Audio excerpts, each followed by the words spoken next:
Hey man, it's me, Kevin Smith, Silent Bob, and all those terrible Jay and Silent Bob type pictures, man. You're listening to Drop the Mic, the only podcast that I listen to that I'm not a part of.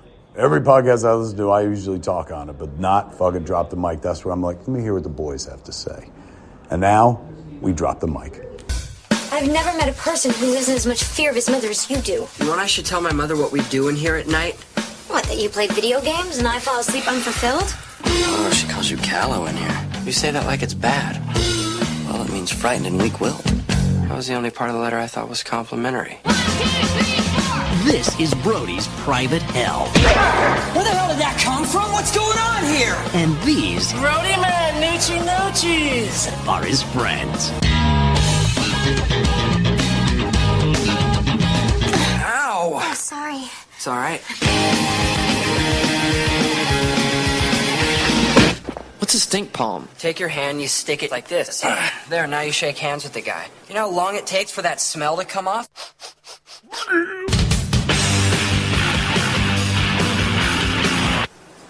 If you stare at these things long enough, you're supposed to see some kind of hidden three-dimensional picture. Oh, yeah, look, it's a sailboat. You saw it too, damn it! We slept together one time, remember, in high school, that ski trip? That was you?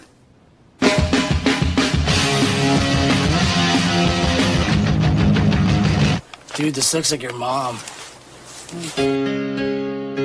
Bye-bye, Easter Bunny. There is no Easter Bunny! You know about this game show thing they got going on here? Well, we need you guys to somehow ensure that it doesn't happen. Fly, badass, fly! Good evening, and welcome to Truth or Date. Second suitor, would you ever make whoopee in public?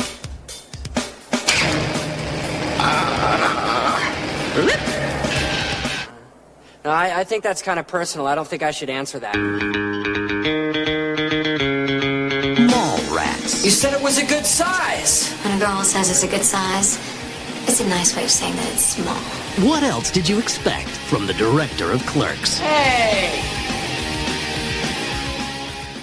Welcome back to our humble San Diego podcast. We are your hosts, Wesley Swanson, Ryan Jimenez, and the return of James Warney. What's up, dude? Hey, what's up? All right, so this is episode 319, Snoochie Boochies, where, of course, we will be chatting about the 1995 film Mallrats. But first, let's get warmed up, shall we? And now for a special news report. Brought to you by Drop the Mic. All right, James, what do you have for us on the news front this week? So it looks like John Wick is the most. John Wick 4 has become the most successful in the franchise. I believe it's crossing $1 billion, if it hasn't already. So in the global box office, and with that, John Wick 5 is confirmed to be in early development. What are your thoughts on that? Ryan, you haven't seen it yet, right? No, I haven't. So if you ruin anything for me, I will beat you. No, not ruining anything, but they closed it off. Kidding. They closed it off pretty well. Yeah, dude. I don't know, dude. Hopefully, I mean, all 4 movies. I haven't seen the 4th one. I know everyone loves this one, and it's a franchise that you could probably say every single movie is great. So I just hope it doesn't continue, dude. I don't want no fucking Fast and Furious shit. I think this main story needs to end, and maybe he can, I don't know, pop out every once in a while in these spinoffs. So the John Wick 5 is confirmed with some multiple spinoffs also confirmed with that news. So it's not just the ballerina one or the Continental. I'm assuming there's maybe some more in the works that haven't come to light yet, but John Wick 5 is in early development. That doesn't mean it's going to be happening, but they are, I guess, working on something. Euphoria, season 3, it looks like has been pushed back to 2025. I guess they were going to be releasing that sometime next year, and for whatever reason, it's been pushed back.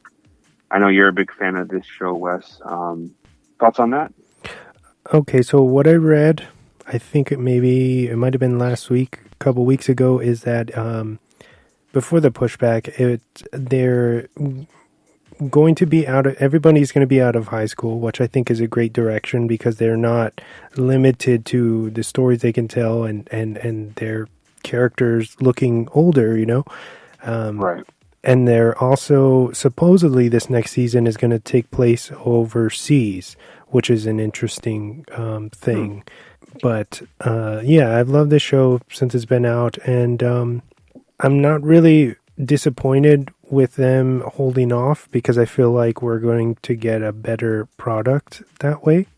But it is interesting that they're able to keep their cast for that long, if that makes sense.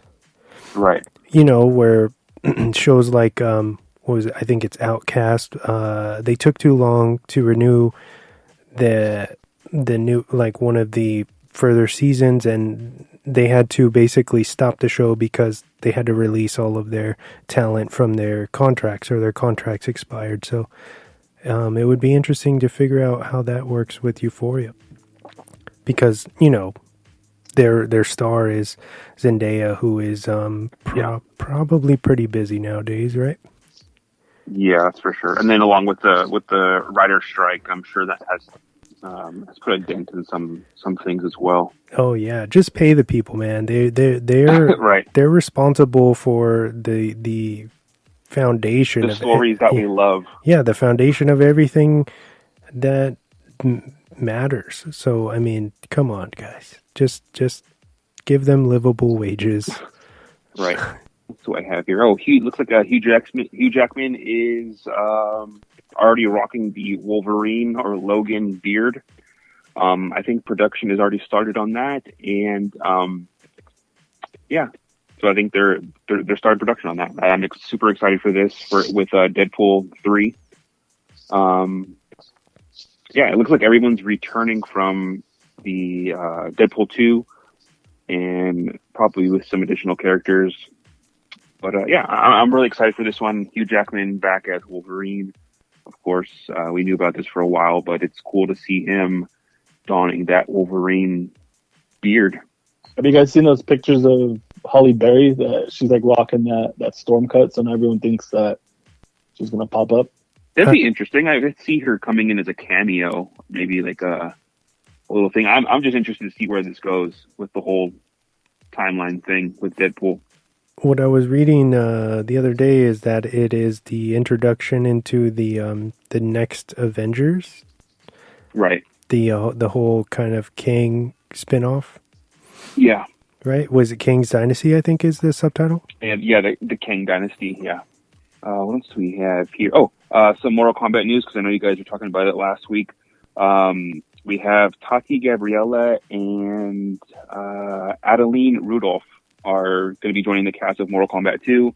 Adeline's going to be casted as Katana, and Tati Gabrielle is Jade. Check out those actors and their work. I'm pretty familiar with Tati Gabriella. She was on the Sabrina the Teenage Witch Netflix series that was out for a while. Oh yeah. She was also in Uncharted, the Tom Holland adaptation. But I think that's it for my news. And then also, I know you guys kind of talked about it a little bit, the 3-part of Fast and the Furious thing. My buddy Hector actually saw Fast and the Furious, and he didn't know that it was going to be a 3-parter. I'm not spoiling anything here because he didn't tell me about what happens, but he said the movie kind of just ends. Like, there's no conclusion to like the first part. So he was like extremely confused, and then I guess he looked it up and he's like, okay, it makes sense if you know that there's 3 parts to this. But he went in not knowing that, and he was kind of like, the credits are rolling, what's going on? That's some top-notch planning from Vin Diesel. Sorry, according to Vin Diesel, it's like he said it's the greatest cliffhanger in a movie of all time. Okay. I'm sure he thinks about all of his movies and all of I don't know if you caught the clip of the premiere that he was at for Fast X, and he's like, "Oh yeah, once we get these 3 done, then we can start working on the spin-offs." And he's like, "Oh, did I say spin-offs? Oops." Universal's just throwing money at this guy and letting him do whatever he wants. Kind of weird. I don't know. Maybe he knows something about someone in the higher ups that they don't want getting out, and he's kind of just. I don't know. It's weird. I mean, these movies make money, but especially overseas. I don't know the numbers of Fast X currently. I haven't looked it up, but I am Groot. That's all I'm going to say. I am Groot. Yeah. All right. Yeah. His best work. That's his best work right there. I like Pitch Black and Riddick. Oh, I like Pitch Black. Yeah, that's probably where I actually liked him. His early stuff. Yeah, he's got some good stuff. Knock Around Guys, A Man Apart. Like, you know, he's got cool TV promo for Street Sharks. Oh that he did. Forever. That was awesome. Yeah, his best work right there. That's That's it. That's all you need to see. Going back real quick, I wanted to ask you a question, James. What do you think, even though I believe me and Ryan already know the answer, but what do you think personally about the decision to make it a three-parter ending? I think it's a way to stretch it out to get as much money out of this franchise as possible. Yeah. The script must be huge for them to think like, oh, let's break this up into 3 parts. I don't know, some huge epic conclusion that he has in his shiny head. I don't know. I have no real words. I think it's just, to me, it's a money grab kind of. Like, you know, these people are going to keep seeing it, so might as well make 3 of them to cap it off. I definitely think it's a money grab, but honestly, I'll put money on it. The reason why, because this was it. Like, this was supposed to be this one and the next one, and that's it. They were very adamant. Yeah, they might have fucking spin-offs, but I fucking guarantee you, and I don't know if there's going to be a spoiler for anybody. I don't know if you want to be spoiled or not, but it was all over the internet, so whatever. I guarantee you, fucking Black Adam failing and The Rock not having his fucking DC nut, and fucking, I bet you anything, it made him jump back, kind of reconcile with Vin Diesel, and then they're gonna make this fucking 3rd movie because he's in it now, back in it now, and they're fucking best friends, buddies, after they couldn't fucking stand each other. I fucking guarantee you that's what happened. Yeah, I could see that happening. Yeah, maybe I don't know. Have they even filmed any of the other parts, or they just did this one? No, I don't think they have. I think that's why they kind of were like, "Oh, we're going to do a 3rd one now." Like, oh shit, Dwayne's joining us. All right, let's rewrite this stuff. Sorry, Tyrese, you're going to lose a couple of lines here. It fucking sucks because I've seen probably all of them in the movie theaters. Right? I'm not gonna front. I like fucking seeing them because they're dumb as shit, and sometimes I just want to be fucking stupefied in front of a theater for 2 hours. It's mindless action that you can just watch and escape. You know, it's reality kind of. It is a shame that they couldn't like keep that OG Fast and the Furious, or when it was they brought it back for the 4th one and it was just Fast and Furious, or even fucking. I'm a fan of fucking Tokyo Drift. It's a shame that they now have to fucking send them to outer space and fucking Mars and prehistoric times. Like, it would be so fucking awesome if they flipped the script and just been like, hey, you know what? We're going to go bare bones, fucking just like we did the first one. We're going back to Street Wars, Race Wars. Exactly. Come on, Vin Diesel. That's a great idea. Like, what if the 3rd one was they do the needle drop and go back to where it all started, and it's just like a normal movie? That would just blow everybody's mind. Takes place in LA. Yeah. Come on. Point Break Part 2. Yeah. I heard an interesting rumor since I know in Fast 9, I believe it was, they brought back Han. Surprise, surprise. I'm sorry if you haven't seen that one. I've only seen the first 30 minutes of it, and I'm like, okay, I'm kind of bored. Yeah, I heard a rumor that they were going to bring back Gal Gadot. I don't know if that's a spoiler for Fast X. I haven't seen it, but I just heard a rumor saying that there's some talks of trying to bring her back for a potential spin-off. She don't got that Wonder Woman. I'm pretty sure she shows up at the end of this. I'm like 99% sure she shows up at the end. It's either like a mid-credit scene with The Rock, or she shows up at the end, but she's fucking in it. Yeah, I could see it happening. Everyone's gonna tank the ratings now on the show because we just gave away all those. Yeah, thanks a lot, Ryan. Thank you. These are all just speculative guesses, so don't blame us for being able to figure out what that mastermind Vin Diesel has thought of. Just a couple of normal guys here, just spitballing here. Forgive me. Right. And I think that's it for my news. Oh, rest in peace to Rick Dalton, who passed away last week at the age of 90 in his beautiful home in Hawaii.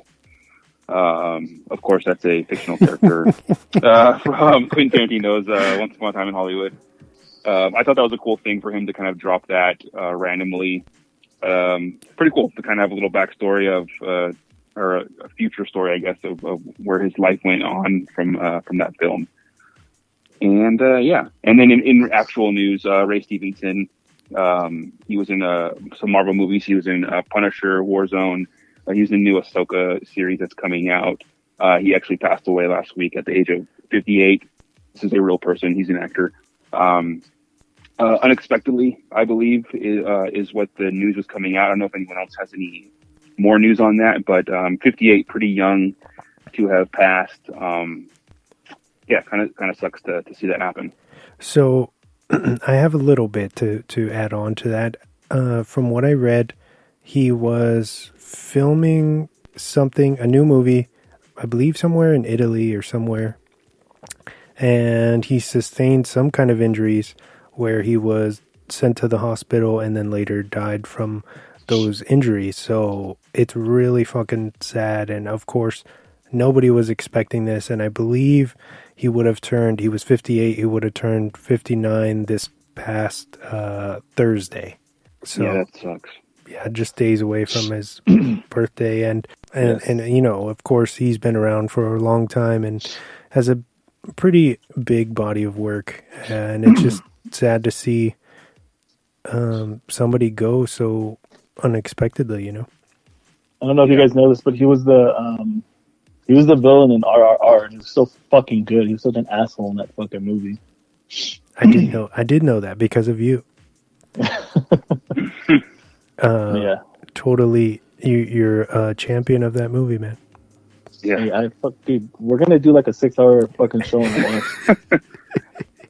Okay, my last bit of news: James Gunn has went on to officially kind of say that he's done fact-checking people who are spewing out rumors of future DC films or casting or directors that are potentially attached to the new Batman film or anything like that. He's kind of said he's going to step away from that, even though he loves correcting the so-called idiots on the internet who just love to open their mouth.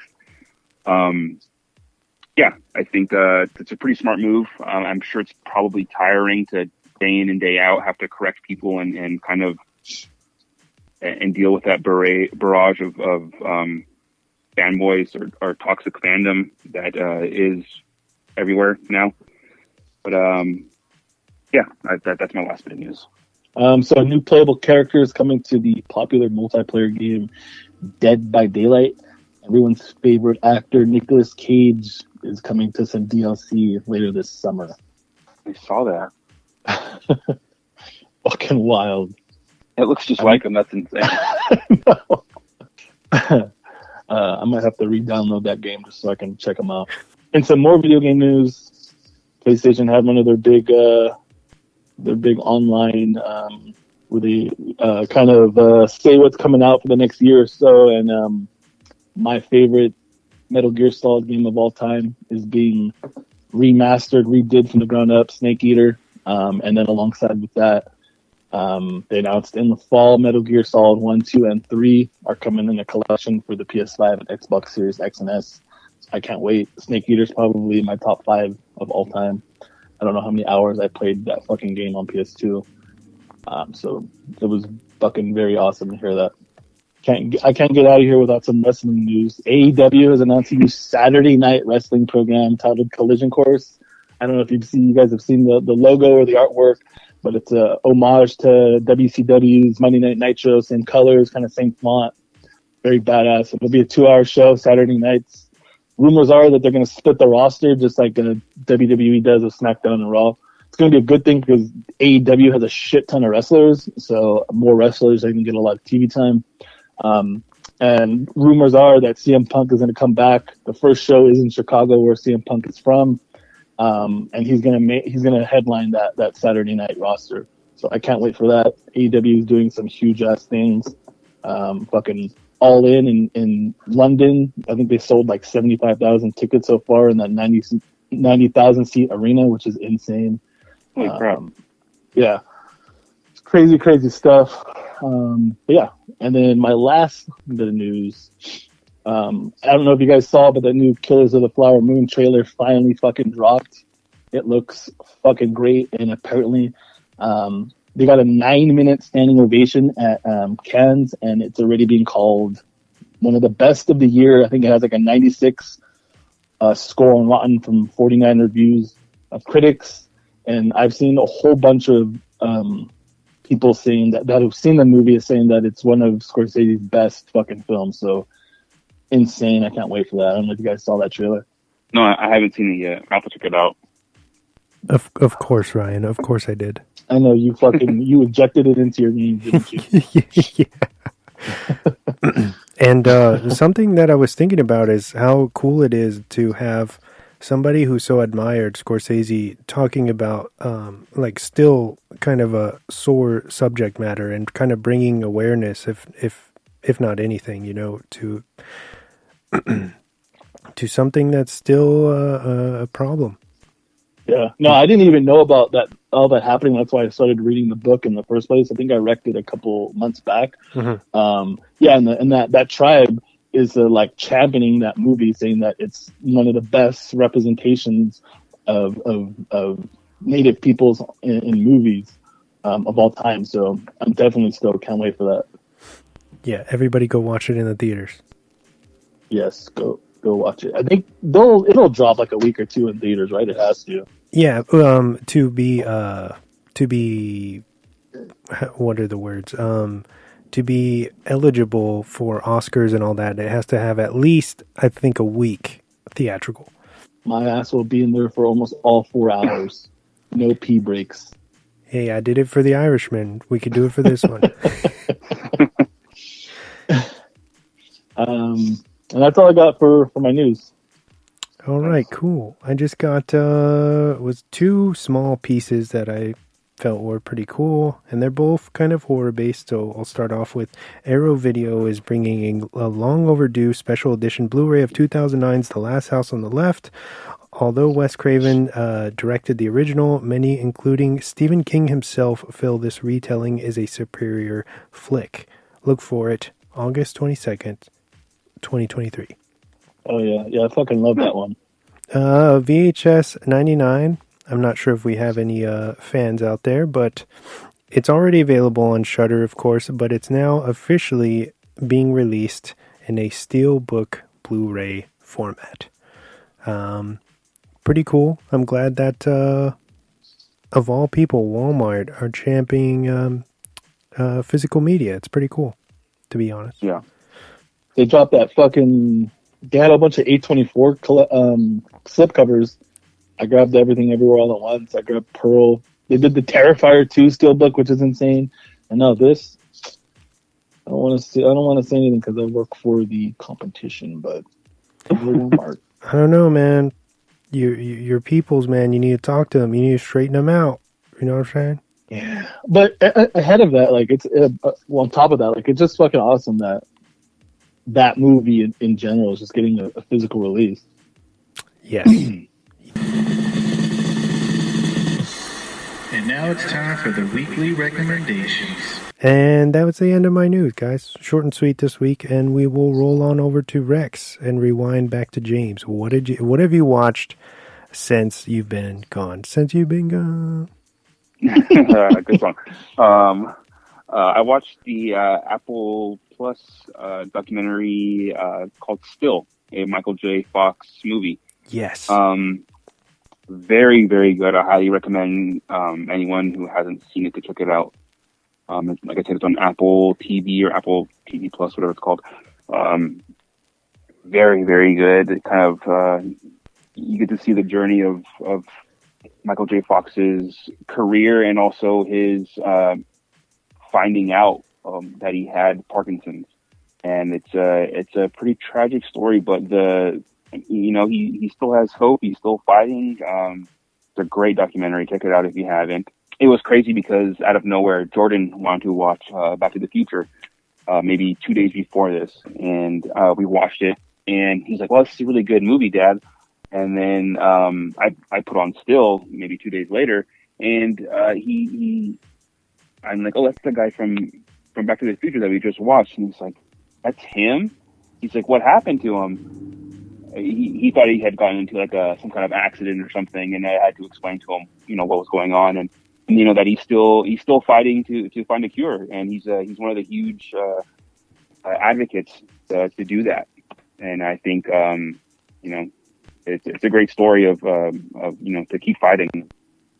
But and then my next one is I believe it's a Max original. It was on Cinemax originally. It's called Warrior. It's a series on the Max streaming service that was formerly HBO Max, that was formerly HBO Now, and then HBO and whatever. But check that out if you haven't. It's this journey of a master martial artist from China that comes to San Francisco in the 1800s, the late 1800s, I believe. And he becomes kind of a hatchet man for one of the Chinese mafia there. And he's kind of on a journey of finding himself, I'd say. I don't know. I don't want to give too much of the series away, but I'm only in the first season, and I believe the third season is going to be released in July, I think, is what the news said.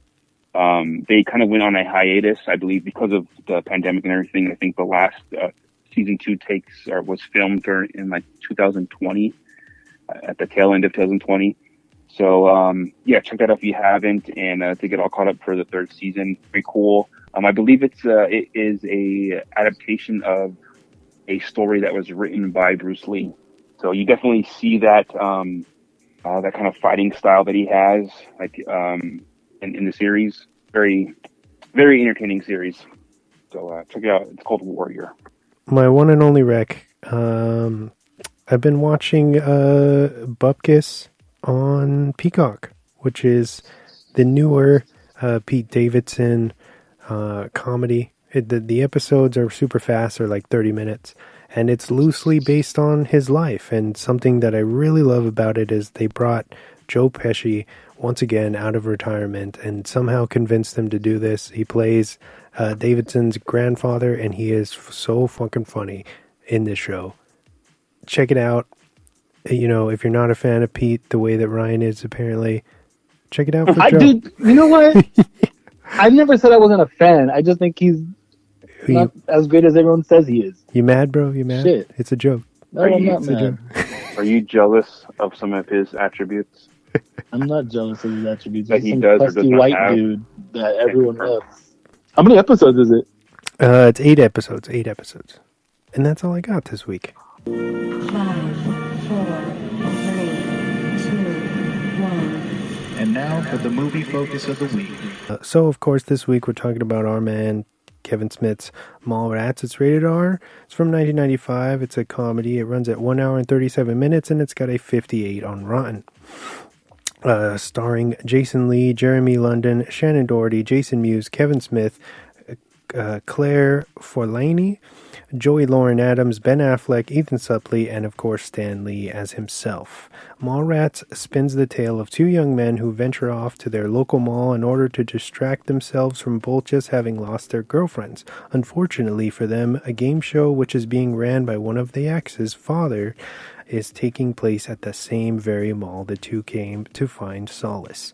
In the early 90s, writer-director Kevin Smith broke into the film world with his first feature Clerks, which eventually led to a deal with Universal and a decent-sized budget for the relatively new filmmaker. Unfortunately, Even the film's stacked cast couldn't save Mallrats from flopping massively at the box office, only making back $2.1 million against its $6.1 million budget. Releasing on October 20th, 1995, the film was met with unfair comparisons to Clerks, but since its release on home video and over the years, it's found its audience and become a beloved cult classic in almost every way. Overall, Mallrats feels like an authentic follow-up to Smith's original film and does a great job with character and world building, something we all know would continue for years to come. Talk of a sequel has been circling for years, but back in 2020, a new script was revealed under the working title Twilight of the Mallrats, along with a multi-platform classic-style beat-em-up video game entitled Jay and Silent Bob Mall Brawl. And with Smith's career furthering into other genres, podcasts, and beyond, it's clear our friend has plenty of gas left in the tank, and we cannot wait to see what he has up his sleeve next. 3.5 tube socks out of 5. Kneel before Zod. Thank you. I saw this movie super late. I didn't see it until maybe like I was in high school, so like 2002, 2003. My brother actually I went on this trip with him and we had like some downtime. He's like, let's go to Blockbuster and rent Mallrats. You have to see it. You've never seen it. I'm like, all right. And that was like my first introduction into Kevin Smith. And I fucking loved it. I still love it. It never gets old. I cannot believe it has that low of a score on Rotten. I think it's up there with one of my favorite Kevin Smith movies. Because of that nostalgia factor it was my introduction into Kevin Smith. But yeah, dude, Kevin Smith can do no wrong except for like two things, and then yoga hosers.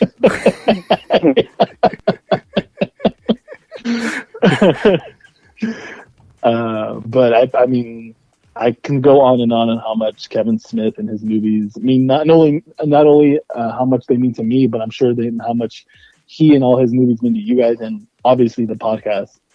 But yeah, I think 3.5 out of 5 stars is a good, or tube socks is a good, it's a good rating. I think that's what I would give it to. Yeah, for me, I was definitely too young to see this in theaters. This was 95. But I want to say that I probably didn't see this until, I want to say I saw Clerks 2 before I saw this. And then it's funny, I think I watched Clerks 2 and then I watched Clerks first one before. So the Clerks 2 was my first introduction, I believe, into Kevin Smith. I didn't really know too much about him. And then I think just looking up his filmography, kind of finding this movie after that. Yeah, and I actually own this one on Blu-ray. Got it on Amazon a couple years back. But this is definitely an entertaining movie. Kevin Smith and Jason Mewes, obviously, their scenes, when they're in them, they steal the majority of the scenes that they're in. And I believe Jason Mewes is, I mean, whatever you want to say about his acting or whatever, he's great as Jay, which is essentially himself.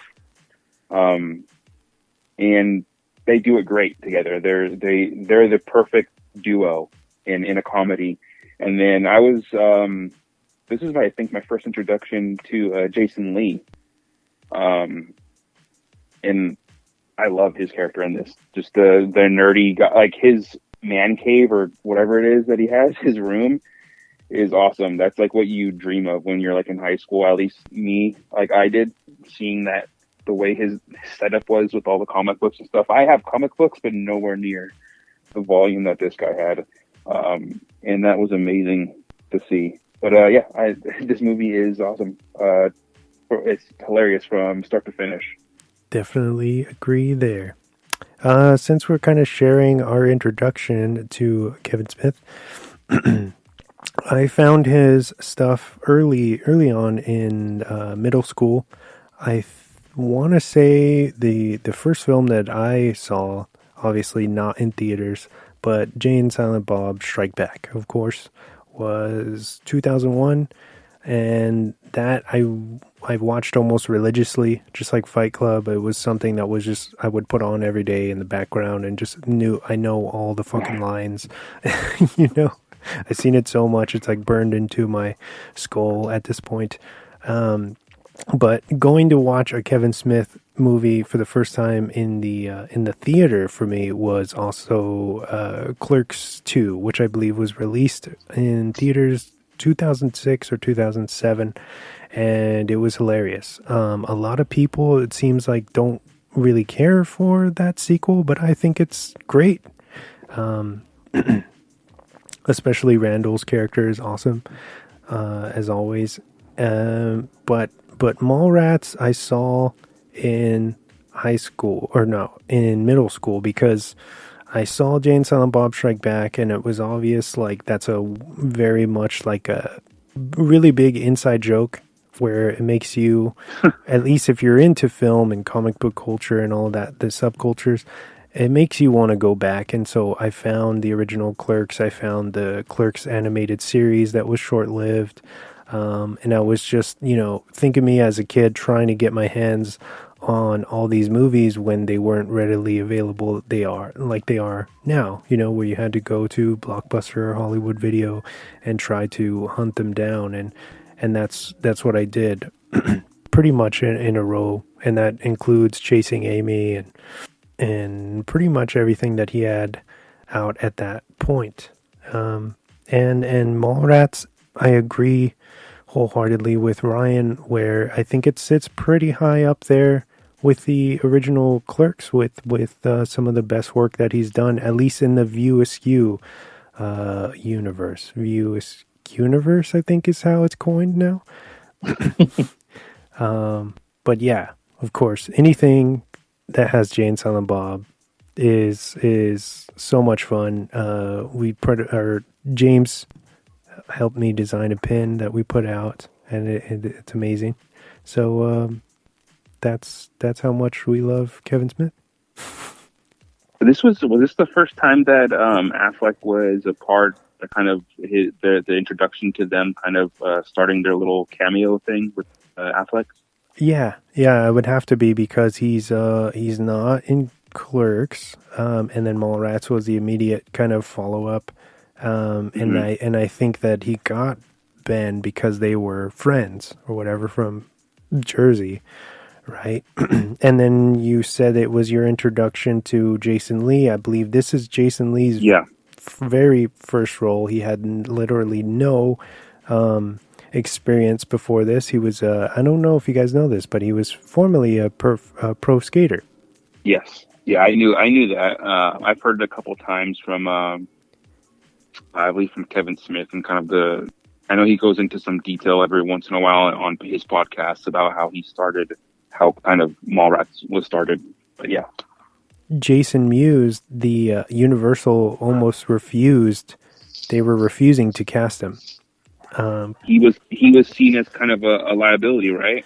Yeah, like a troublemaker, and then further on down the line, I think, while they were shooting Strike Back, Jay had a pretty bad heroin problem, which, of course, an addict, they're not showing up on time. They're not, really performing the way that they need, people need them to or whatever. So it's crazy. I think he even disappeared, and Kevin thought that he might be dead at one point. I don't know if you guys heard that story before. Oh, no, I didn't. Yeah, it was pretty scary times, but it's so cool to see him having turned his life around now and being healthy, and the fact that Kevin Smith stuck by him all those years, and that they're kind of being able to be successful together, still in each other's orbit, which seems like every day. I know. Go ahead. I know he kind of I believe it was for Clerks. Jay was kind of like, he was like this kid that kind of hung around him and his group all the time. And then he was like, hey, you want to be in a movie that we're doing? And I think that's how it kind of started, loosely, if my memory is correct. And from there on, that's where they kind of, Jay and Silent Bob was kind of created in that way. Yeah, I know Kevin Smith was a huge anchor for him, or rock for Jason to to get sober. I know Jason for a long time was living at Kevin Smith's house to kind of keep him on the straight and narrow path. Isn't there a list of actors who auditioned for that role too? For Mallrats? I want to say it was like Seth Green and somebody else. Oh, Breckenmeyer. Yeah. Yeah. Can you imagine a world where he wasn't fucking Jay? Insane. No. It doesn't work. Mm-mm. Well, they do kind of reference that by getting it's James Vanderbeek, right? Right. And then was it Jason Bigg is Silent Bob, and he's like, dude, aren't you that guy who fucked a pie? Or he's like, you see, man, I'm always gonna be known as the guy who fucked a pie. He's like, no, man, come on, you'll get there. Don't worry about it. It's funny you said that about Brody's room, because after seeing the movie, that's like all I wanted in life was his fucking room. Like, he wakes up and he gets the fucking Sega Genesis controller. Yes. I think that exact same Spider-Man poster I had hanging above my fucking wall. So seeing that, like, this is obviously like, 6-7 years after the movie came out, but I was like, holy shit, like, I can be cool too, not just some nerd with Spider-Man. Yeah. Would you say that this is more of a Brody movie, or is it a TS movie? That's a tough one. That's a good question. I remember watching it. I mean, my thoughts from the past was, this is about TS, and Brody is kind of like his friend that helps him.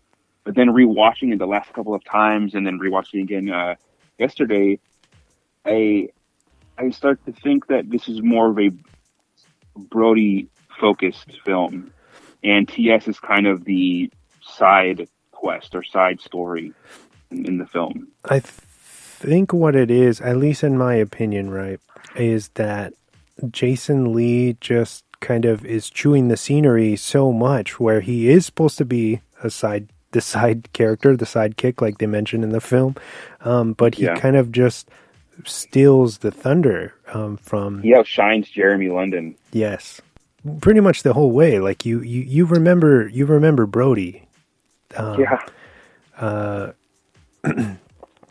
That's why Dazed and Confused is better, because his twin brother's in it.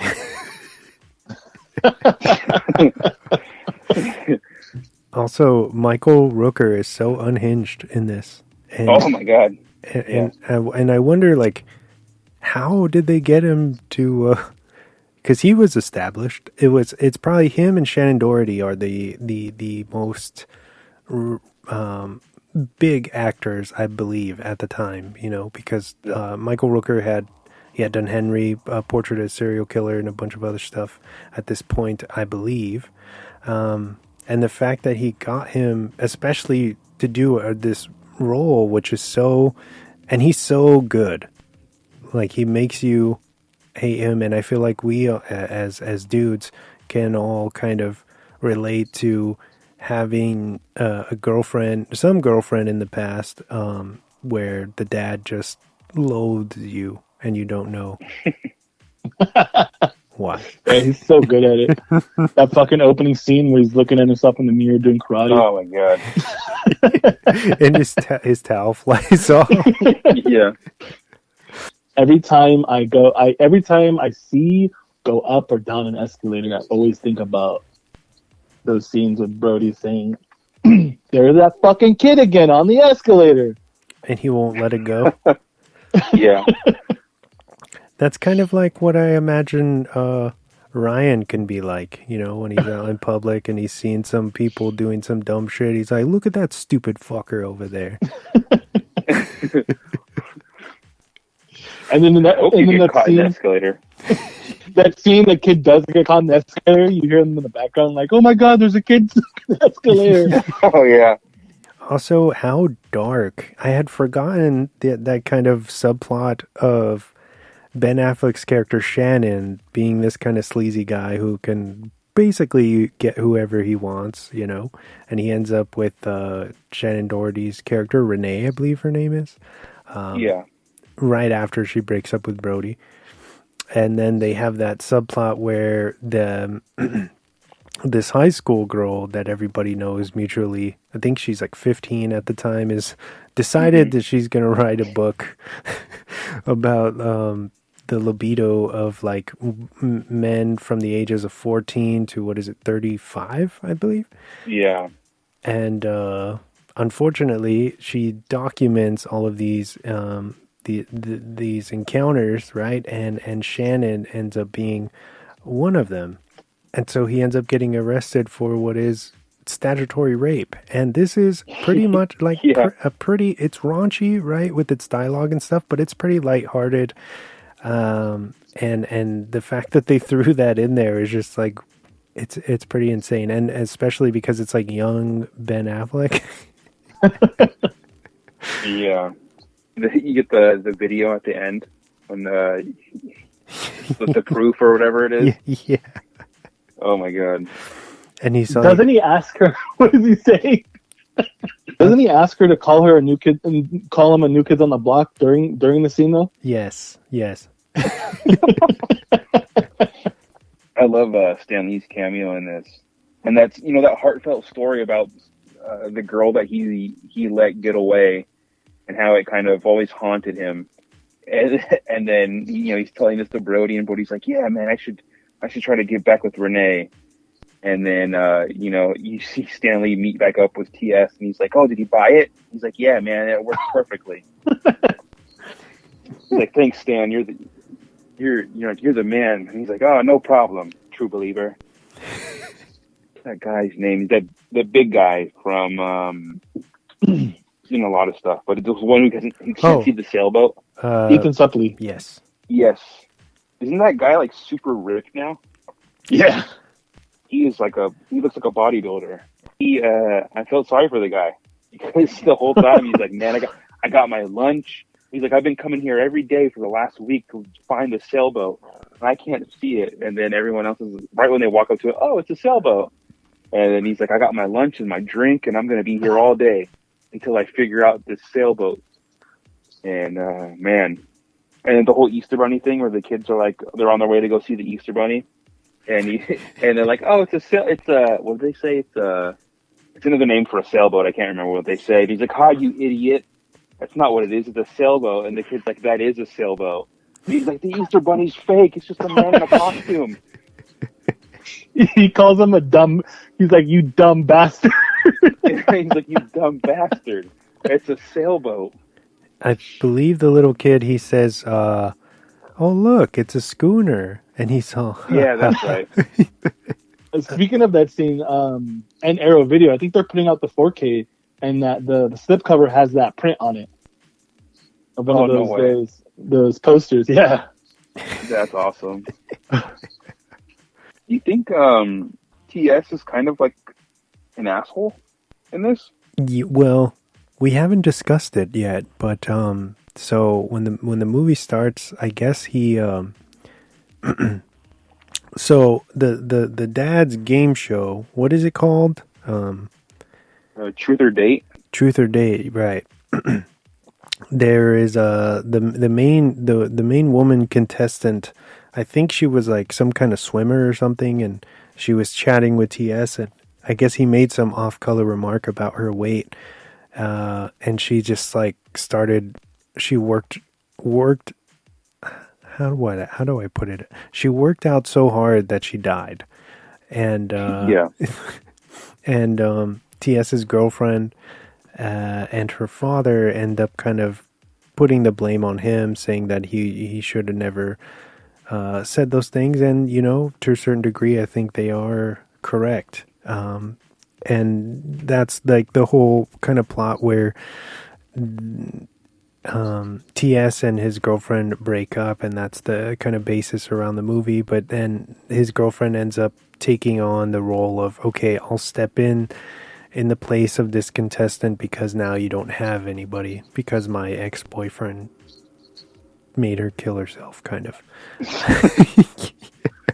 Again, kind of dark subject matter, but it's coming from Kevin Smith. But yeah, I think that TS is kind of he doesn't until the end, where it's a relatively happy ending. He doesn't kind of play his cards the right way, I would say. What do you think, Ryan? Yeah, I definitely always got that he was kind of a shithead in it in the beginning, and he kind of is kind of sees the light, and like you said, it's kind of a happy ending at the end. But definitely with him making that girl fucking, basically her heart fucking just exploded because she exercised herself to death, which isn't funny.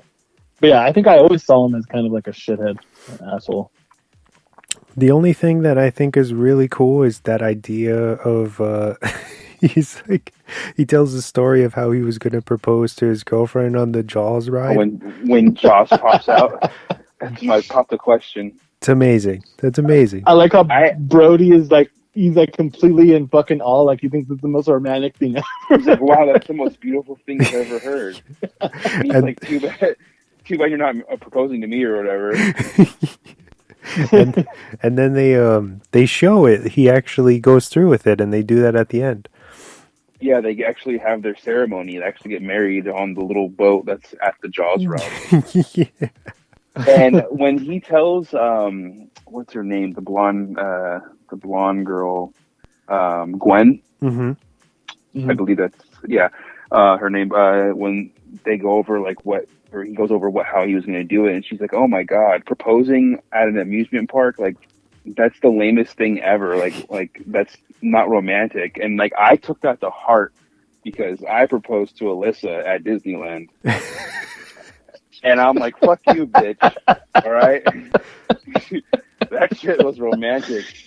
I got butthurt from that. It's a movie, James. It's a movie. I know. Yeah, you know what? Fuck Kevin Smith for writing that line.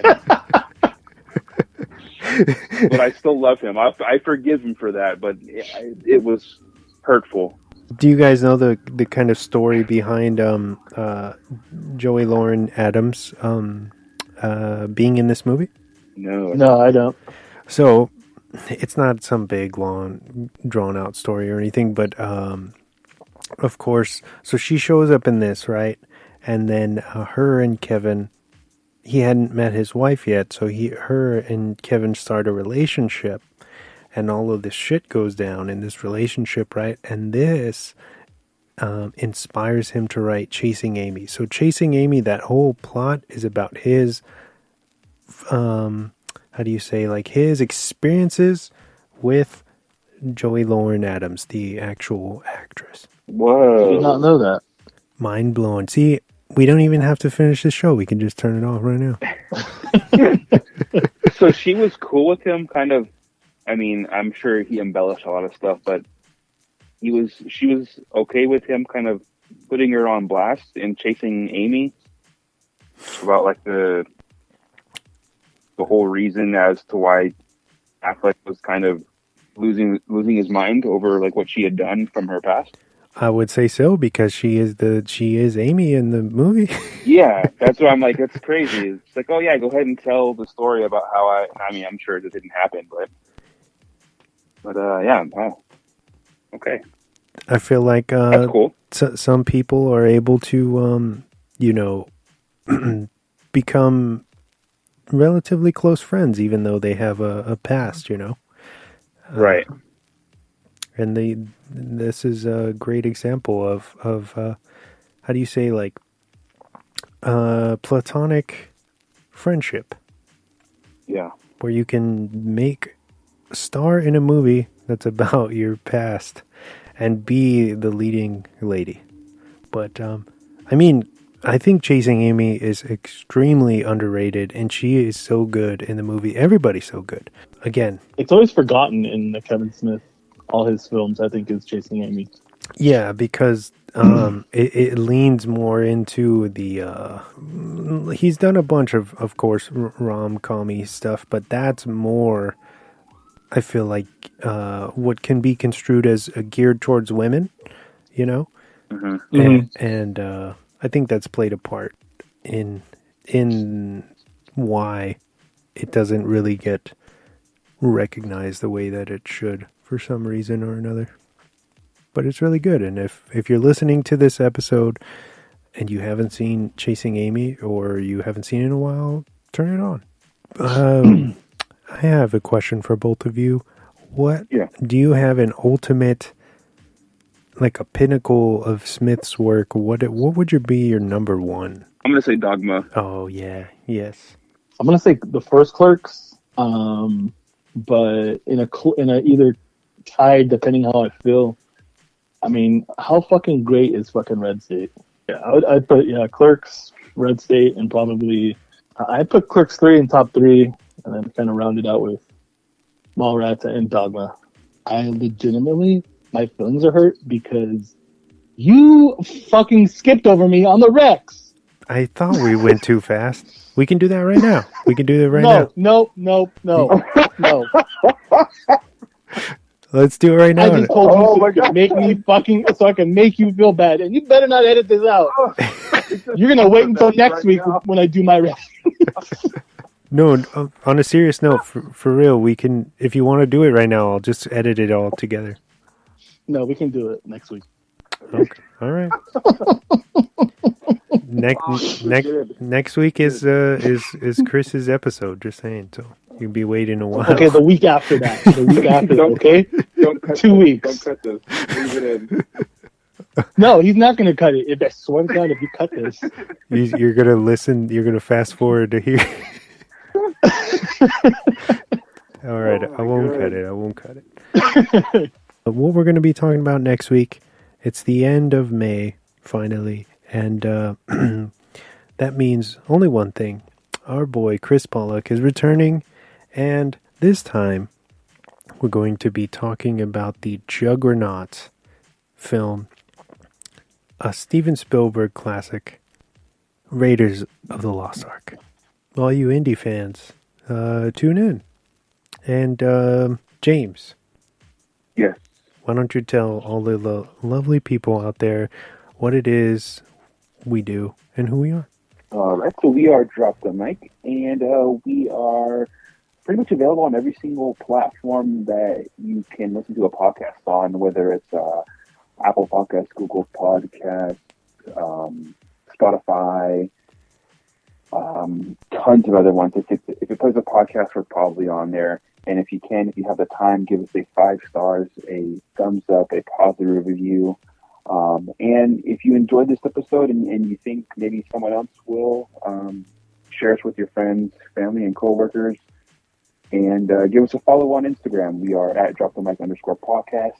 And on Twitter, it's at DropTheMicPod.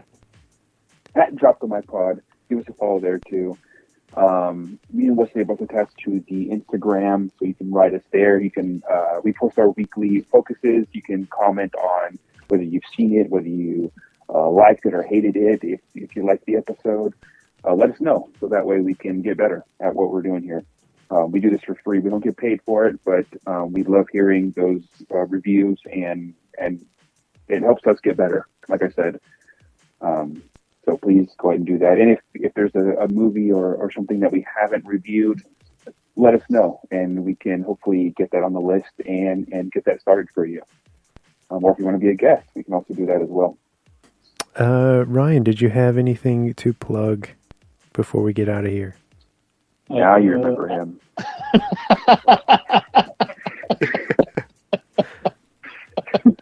James, stop encouraging his behavior. I'm sorry. Actually, I do. Well, a couple things. One, my girlfriend, she does some badass fucking embroidery. She's doing this like pre-summer party in LA from 12 to 6 on Sunday at Mi Vida. It's like a shop. She's done things there before. There's a whole bunch of cool vendors, a lot of good foods. Come out. We're going to be there from 12 to 6.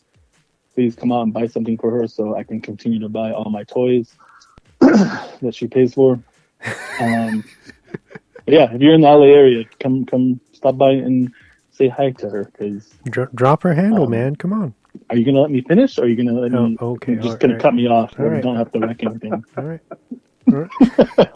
Yeah, you can find her at Sandia Stitches on Instagram, and I think she has a TikTok too. Where you can watch her do her stitching.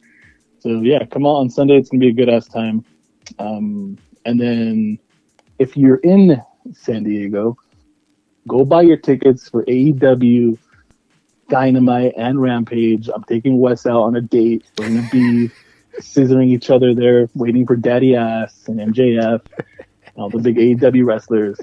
It's only like half the tickets have been sold for that. Like, come out, like AEW needs your fucking money. Different types of wrestling promotions need your money, so we can all live in a world where there's not just WWE. But yeah, if you're in San Diego, come out to Rampage and Dynamite. It's gonna be a good time. Also, I'll do a plug as well.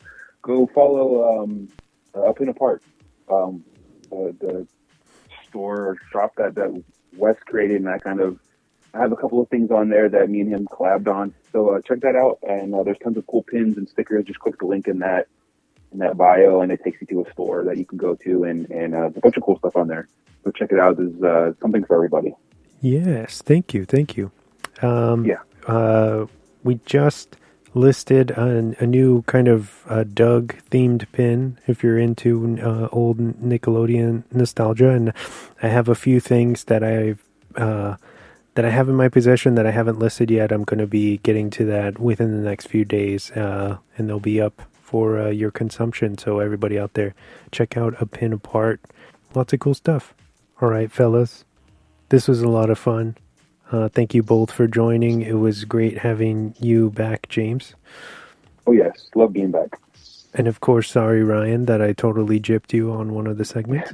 Okay. I'll get you back, don't worry.